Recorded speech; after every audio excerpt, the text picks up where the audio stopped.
Hello everybody, class 9 की worksheet आ गई। Worksheet number 19 17 August 2020, lines and angles. आप इस आकृति को ध्यानपूर्वक दीजिए और निम्नलिखित प्रश्नों के उत्तर दीजिए। यहाँ पर एक आकृति दी गई है जो कि यहाँ पर दी गई है। इसमें आपको लिखना है उभयनिष्ठ शीर्ष का नाम, यानी कि दोनों एंगल्स। यहाँ पर दो एंगल्स है, पहले तो आप दोनों एंगल्स को आइडेंटिफाई कीजिए। I will try and identify you. यहाँ पर दो एंगल्स हैं। पहला एंगल है ABD, आपको दिख रहा है ABD एक एंगल दिख रहा है।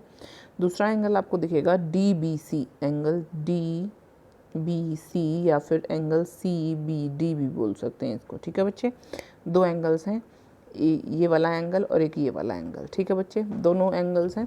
तो इन दोनों एंगल्स में जो उभयनिष्ठ शीर्ष है, जो एक ही पॉइंट है जहाँ पर दोनों एंगल बने हैं, वो क्या है? B। क्या है बच्चे? B। और उभयनिष्ठ भुजा यानी कि दोनों एंगल्स में कौन सी एक भुजा है जो दोनों में है? ये वाली भुजा है BD। देखिए, इस वाले एंगल में भी है और इस वाले एंगल में भी, इस वाले एंगल में, इस वाले एंगल में, ये वाली भुजा कॉमन है।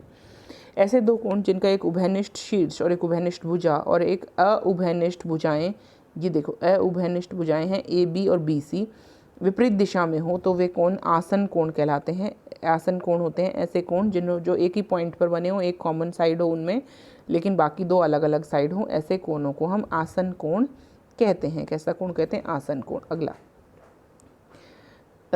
यहाँ पर एक और कोण दिया हुआ है। यहाँ पर दो कोण हैं और लेकिन दोनों कोण जुड़कर 90 डिग्री बना रहे हैं। यहाँ पर दो कोण हैं।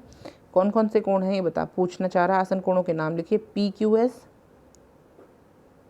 ठीक है बच्चे, और दूसरा क्या है? RQS। ठीक है, दो कोण दिख गए, PQS और RQS। ठीक है, पहला कोण ये है, दूसरा कोण ये है।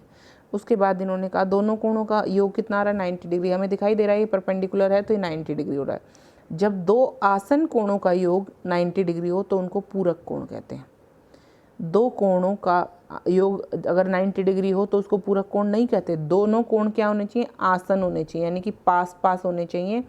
तो जब उनका योग 90 डिग्री हो जाएगा तो वो क्या कहलाएंगे? आसन कोण। अब यहाँ पर जो चित्र है, इस चित्र के बारे में तीसरे चित्र पर आते हैं। यहाँ पर एक स्ट्रेट लाइन है। स्ट्रेट लाइन पर हम जानते हैं जब एक बिंदु पर 360 डिग्री कोण होता है, एक बिंदु पर टोटल कोण होता है 360 डिग्री, तो एक लाइन पर टोटल कोण कितना होता है? 180 डिग्री। ये बातें हमें पता है।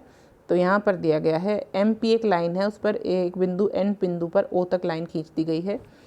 आसन कोणों के नाम लिखने हैं। तो पहला आसन कोण होगा MNO, ये वाला।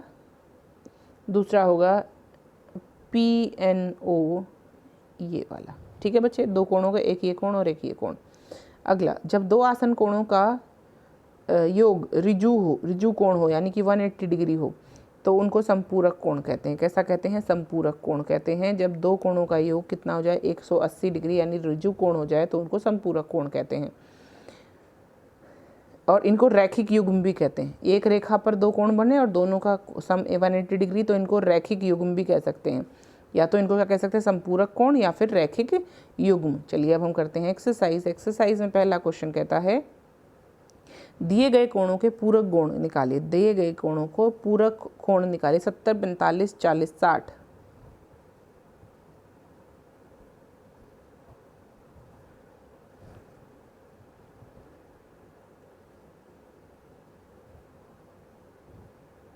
पूरक निकालना है बच्चे। पूरक में हम जानते हैं तो दोनों का जोड़ कितना होना चाहिए? 90 degree. x plus 90 degree is equal to 70 degree, ये हमें निकालना है। तो हम क्या करेंगे? 90 माइनस 70 कर देंगे। x प्लस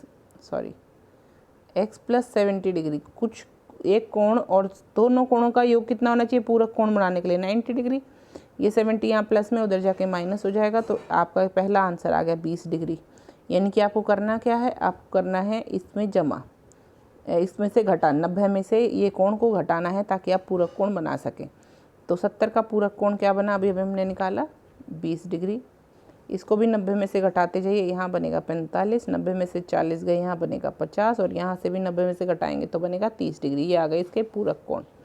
ठीक है बच्चे, अगला क्वेश्चन पढ़ते हैं। अगला क्वेश्चन क्या है? आपको करना कैसे समझ में आ गया? 90 माइनस जो कोण आपको दिया हो उसके बाद आपको उत्तर प्राप्त हो जाएगा। ठीक है, क्योंकि दोनों का जोड़ कितना होना चाहिए? 90। चलिए अगला क्वेश्चन कहता है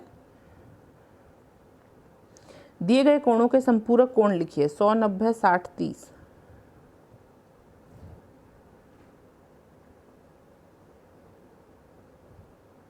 क्या लिखना है आपको, इसका समपूरक कोण लिखना है। समपूरक कोण दोनों का जोड़ कितना होना चाहिए, 180 डिग्री। x जमा 100 बराबर है 180 डिग्री होना चाहिए। x वो कोण है जो हमें नहीं पता, ये 100 यहाँ जमा में है, उधर जाके घटा हो जाएगा, तो x आ जाएगा 80 डिग्री। यहाँ पर कितना आ गया समपूरक कोण 80 डिग्री। ठीक है, यहाँ पे भी 180 माइनस 90 करेंगे 90 आएगा, 180 माइनस 60 करेंगे 120 आएगा, 180 माइनस 30 करेंगे 150 आएगा। ठीक है बच्चे, ये हो गए यहाँ के समपूरक कोण। आप निकाल सकते हैं 180 में से जो कोण दिया हो, क्योंकि आपको समपूरक कोण निकालना है तो 180 में से घटाना पड़ेगा, और पूरक कोण निकालना हो तो 90 में से ही घटाना पड़ेगा। अगला क्वेश्चन कहता है आकृति 4 में कौन कौन से कोण मिलाकर एक रैखिक युग्म बना रहे हैं। इस वाली आकृति में कौन कौन से वो हैं जो रैखिक युग्म बना रहे हैं। देखिए मैं बताती हूँ बच्चे,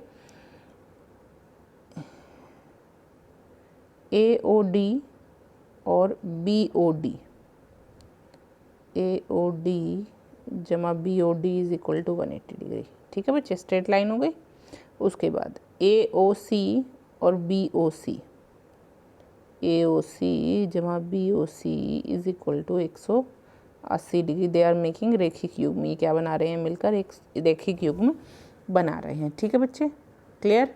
आई होप ये वर्कशीट क्लियर है। अगर कोई डाउट हो तो पूछिएगा। मिलते हैं अगली वर्कशीट के साथ, तब तक बाय बाय, टेक केयर।